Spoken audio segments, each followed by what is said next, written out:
Wins News Time 131. Let's get you to where you need to go with Greg Rice. Getting worse in the Bronx. Cross Bronx, westbound over Jerome Avenue. You got the right lane out, part of the acceleration lane, too, because of a crash. You got a real slow ride from White Plains Road. I'm not promising you perfection, but it's at least a little bit better on the Bruckner-Deegan combination. City bound, the George about an extra 20 on the upper lower is better. West side, the best of it out of town. Lincoln, pretty good inbound ride. Outbound about an extra 15. Outbound Holland's not bad. Inbound Skyway, that's going to treat you a bit slowly at this point. And a couple of spots, just go to the Newark Bay Extension and do better. Belts and recovery mode either way through Knapp Street following earlier trouble. We go to New Jersey. We're on the northbound western spur of the New Jersey Turnpike. North of 16W, you got the left lane out with the emergency repairs. The northbound side of the eastern spur. That is going to do it a whole lot easier for you at this point. Elsewhere in Jersey, Garden State Parkway, some northbound traffic out of Irvington through Bloomfield. Greg Rice, 1010 wins at 92.3 FM. A check of the AccuWeather forecast. Meteorologist John Feerick. Clouds have been hanging tough out there, but we'll see some breaks of sun as we head through the afternoon. That'll allow the temperature to bump up a little bit. Still on the humid side. We'll climb into the low 80s. And a couple of spots later on this afternoon and this evening could see a thunder shower. A lot of places probably end up rain-free. And then it'll be warm and sticky tonight. A little bit of clearing down to 72. Good deal of sunshine for tomorrow, but it's still humid. The humidity may come down a little bit in the afternoon, especially off to the north and west of the city. The high up to 84. Then partly sunny, very warm on Wednesday. Not too humid, up to 87. And then the humidity comes back a little bit Thursday. Partly sunny, maybe a shower or two. The high up to 82. Right now in Central Park, 73. Mostly cloudy, going up to 83 in Midtown. I'm AccuWeather meteorologist John Feerick on New York's weather station, 1010 Winds on 92.3 FM. We're learning more about the sudden death of Hayden Panettiere. An autopsy report found no signs of trauma, and police found no signs of foul play at the South Carolina home where she died. Her cause of death is still under investigation. This as tributes continue to come in for the TV and film actress. Viola Davis, who starred with her in the drama Custody, called her a beautiful phoenix rising from the ashes. Her close friend and One Tree Hill star Bethany Joy Lenz said her intelligence was astonishing and understood scenes in human struggle like no child had ever seen on camera. She is a child star with a long career in both TV, on shows like Heroes in Nashville, and in movies like Remember the Titans. Hayden Panettiere long struggled with addiction. She said she was first introduced to drugs at 16, and in a recent memoir, she talked candidly about her struggles with postpartum depression, telling the women of The View, I could not get myself out of the mud. I was just so stuck. Hayden Panettiere leaves behind a daughter born in 2014 with her ex-fiancé, Ukrainian boxer Vladimir Klitschko. She would have been 37 on Friday. Sherry Preston, ABC News. She was found in cardiac arrest prior to her death, according to the county coroner's office. Retirement fears, they're running high, according to a new survey. Even the term retirement has taken on new meaning, with nearly half of workers saying they'll probably have to keep doing something to earn money in their golden years. Why? The Ipsos poll found that 64% of non-retirees are more focused on their current situation than on setting aside money for a future without work. Jim Ryan reporting when the survey asked people how much savings they think they'll need to retire comfortably, only 23% picked a number that was under $1 million.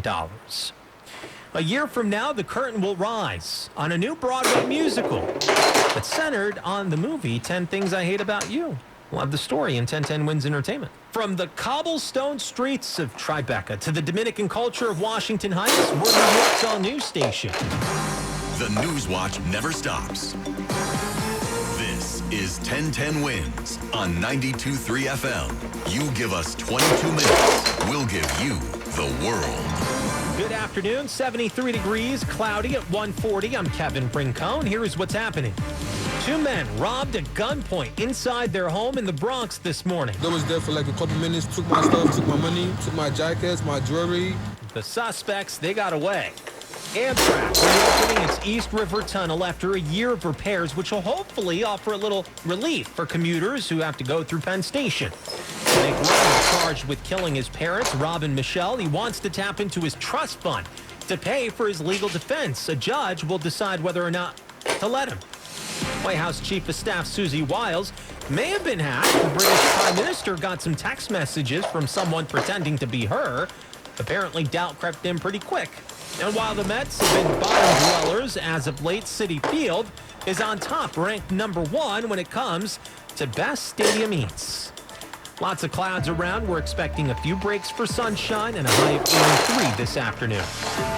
141, let's get you to where you need to go. Greg Rice. Westbound Cross Bronx getting out towards Jerome Avenue. They've gotten most of these cars involved in the crash off of the shoulder. Looks like part of the acceleration lane is still blocked, so the Cross Bronx extra tough from Castle Hill Avenue to Jerome Avenue. Bruckner Deegan Combo, I'm not promising perfection, but it's the better of the two Bronx options to the outbound George. West side, best out of Manhattan. Citybound George, tapped on 20 minutes on the upper level. Lower is better. They both have right lane construction. You're just doing better downstairs. Lincoln Tunnel, it's pretty good inbound ride. Outbound Lincoln, an extra 20 or so from 11th right now. It's getting worse. Holland Tunnel, no more than about 10 to 15 minutes out. Inbound Skyway is a bit slow. The Newark Bay is better. Northbound Western Spur, emergency construction blocks a lane near Route 3. The northbound Eastern Spur of the New Jersey Turnpike. That is going to be a much better idea. Out of Nassau and into Queens, westbound LIE loaded from New Hyde Park Road through Springfield Boulevard with the midday and long-term construction. If you're not in a truck, that's good, because the Northern State Grand Central combination treats you better. Greg Rice, 1010 wins at 92.3 FM. This morning, two people were robbed inside their home in the Soundview section of the Bronx. Our Mary Lynn Buckley spoke with one of the victims. Held at gunpoint and robbed of gold, cash, his cell phone, and even clothes. Wisdom tells us he thought he was hanging out with the girl he met on Instagram. She came to my crib. And at first, it was the girl he met just 2 days ago. She was there for like 20 minutes, and then she left. And today again, this is my second time seeing her. They had guns for them, and they was like, they covered the faces with COVID masks and ski masks. So they was there for like a couple minutes, took my stuff, took my money, took my jackets, my jewelry. Police believe at this time all 4 of these men were armed with guns. They say they fled on foot near Bruckner Boulevard. Mary Lynn Buckley, 1010 wins on 92.3 FM in the Soundview section of the Bronx. An arrest has been made in connection to an early morning stabbing at a Midtown McDonald's. Police tell us 25-year-old Juan Mercedes of Florida faces assault charges. Investigators say a 19-year-old tourist from Australia was stabbed multiple times in the chest inside the McDonald's. This was 8th and 34th Street around 2 o'clock in the morning. The victim was taken to a hospital in stable condition. No word yet on what led up to that stabbing attack.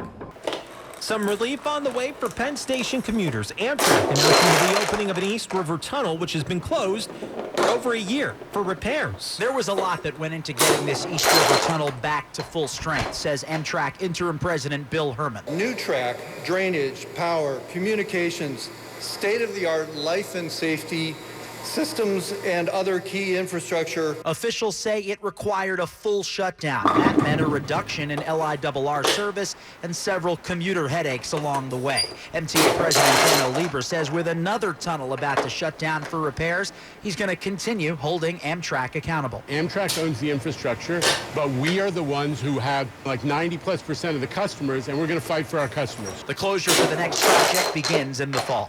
Mac Rosenberg, 1010 wins on 92.3 FM. Sentencing today for a Long Island man convicted of killing his girlfriend. Melvis Hernandez received 45 years to life in prison for the 2023 murder. Prosecutors say he stabbed Marlon Rivas Aguilar weeks after she kicked him out of their Hempstead apartment. He also seriously injured her stepfather. Hernandez was convicted of second-degree murder and assault by a jury earlier this year. Nick Reiner, the accused killer of his parents, director Rob Reiner and his wife Michelle, fighting to get his hands on a trust fund to pay for his defense. He has pleaded not guilty. He's been appointed a public defender, but he wants access to more than $500,000 of that trust fund that he says he's owed because he wants to use that money for his legal defense. But a financial steward for the trust fund argues there is a piece of California law known as the Slayer statute that prevents a person from receiving trust fund money from a person they intentionally and feloniously killed. Trevor Alt reporting this issue will play out in court today. Nick Reiner faces several murder charges connected to the stabbing deaths of his parents at their home last December. No trial date as of yet. Opening statements now underway in Tupac's murder trial. 63-year-old Dwayne Davis is accused of ordering the rapper's killing, which happened nearly 30 years ago. The chief deputy district attorney painting a picture of revenge against the rapper. 2.5 hours later, after Tupac and Suge engaged in the beating of Orlando Anderson, they are gunned down. Tupac is gunned down in a drive-by shooting from a white Cadillac. Orlando Anderson is Davis's nephew. He was shot and killed in 1998. Defense attorneys argue there is no evidence Davis directed Tupac shooting, and the state is relying on witnesses who were not at the scene. Prosecutors expect to call between 35 to 45 people to the stand. The jury consists of 6 men and 10 women. They were seated on Thursday. Continue towards a ceasefire deal in Gaza, a new one. Mideast negotiator and President Trump's son-in-law, Jared Kushner, met with the Israeli Prime Minister, Benjamin Netanyahu, for hours today. No comment yet on what was discussed.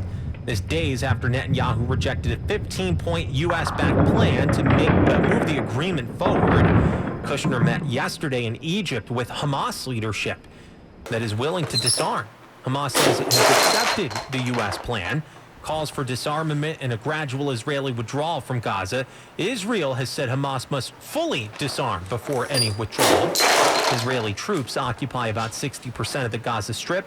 Netanyahu has previously said that they are willing to control more. A Trump family crypto business given the green light by the Treasury Department to establish a bank charter. Critics say that's a major conflict of interest. Started in the months before Trump returned to the White House, World Liberty used to list the president, his sons, his Middle East envoy Steve Witkoff, and Witkoff's sons on its website. The page appears to have since been removed. The firm's deals, including in the Middle East, have helped Trump's personal gains from crypto balloon, earning upwards of $1.4 billion from his family crypto businesses alone last year, according to his financial disclosures. Jay O'Brien reporting the White House denies any potential conflict and says the president has his assets in a trust. British Prime Minister Andy Burnham reportedly exchanged some messages with someone he thought was White House Chief of Staff Susie Wiles. It turned out that was not the case. Politico says the exchange was brief and that Burnham quickly suspected the person was not actually Wiles. The messages involved nothing significant and the two never spoke by phone. The FBI had previously investigated an incident in which someone accessed Wiles' personal cell phone and then used her contacts to impersonate her. We are days away from the start of the Little League World Series in Williamsport. The team from Bayonne, New Jersey, they've been on a historic run, and they're on the way there. Bayonne arriving in Williamsport with a couple of days to prepare in advance, and we'll certainly be talking to them in advance of Wednesday night's game. Let's tell you what's going on. A lot of history. Bayonne, the first Hudson County team to reach the Little League World Series in 60 years. The first Jersey team to earn a spot in the series since 2021. For Bayonne, their first ever trip to the Little League World Series follows their first ever New Jersey State Championship. So you see what's happening here. They're on quite a historic roll. Wednesday night facing off against the team from Bridgewater, Massachusetts. So think about it. Who needs a Yankee-Red Sox rivalry when we've got this? Go Bayonne. Glenn Schuck, 1010 wins, 92.3 FM. Citi Field named the best sports venue for game day food, according to Yelp. They analyzed stadium eats from every professional league and ranked the top 50. Some of the top menu items, the Queensboro Kimchi Reuben, and the famous or infamous 999 Challenge. It offers 9 mini Nathan's hot dogs and 9 4-ounce beers. The Garden made the list at number 15. Yankee Stadium came in at 21. Billie Jean King National Tennis Center came in at 40th. Wins News Time, 151. Let's get you to where you need to go. Getting you to the outbound George, not so easy. Here's what you need to know about the bridges and tunnels. Westbound Cross Bronx near Jerome Avenue, the right lane out because of a crash. There's an ambulance with us in a standstill from Castle Hill Avenue. Bruckner-Deegan combo a bit better for you to the outbound George. Citybound George, go low. The upper deck's got an extra 20 minutes of traffic. Both have right lane work. You just move a little faster downstairs. West Side Highway, best way out. Lincoln, pretty good ride either way. Outbound Holland, no more than 10 minutes. Inbound Skyway, a few minutes. The Newark Bay is better. And on the northbound New Jersey Turnpike, stay with the Eastern Spur. Northbound Western Spur. After 16W, the left lane out with the ongoing emergency report. So again, the northbound Eastern Spur of the New Jersey Turnpike, that is going to treat you a whole lot better. Garden State Parkway, the northbound company from Irvington, right on up through Bloomfield at this point. On the ride on 287, you got a whole lot of northbound traffic through Piscataway. It gets better once you get across the Raritan River. Greg Rice, 1010 wins at 92.3 FM.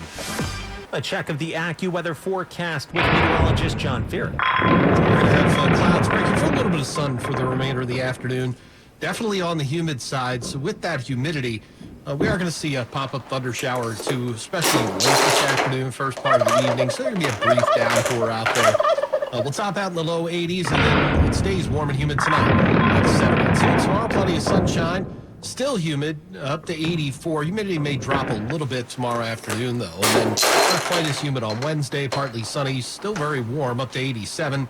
And then a little bit more humid on Thursday. A couple of showers possible, high up to 82, and then we'll drop Friday. Right now in Central Park, 73, mostly cloudy, going up to 83 in Midtown. I'm AccuWeather meteorologist John Feerick on New York's weather station, 1010 Winds on 92.3 FM. Some rare items signed by Yankees legend Lou Gehrig hit the auction block. Today, I consider myself the luckiest man on the face of the earth.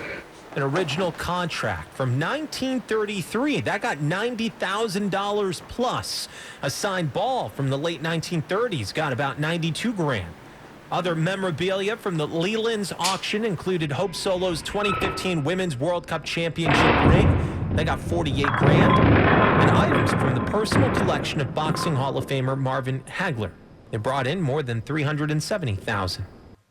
1010 Wins. When I need to know. Gotta know what's happening in my city. I need it to stay on top of what is going on. Curated just right. 1010 Wins. At 92.3 FM. Starting to see a few breaks for sunshine. Otherwise, a mix of sun and clouds throughout the afternoon. A high of 83.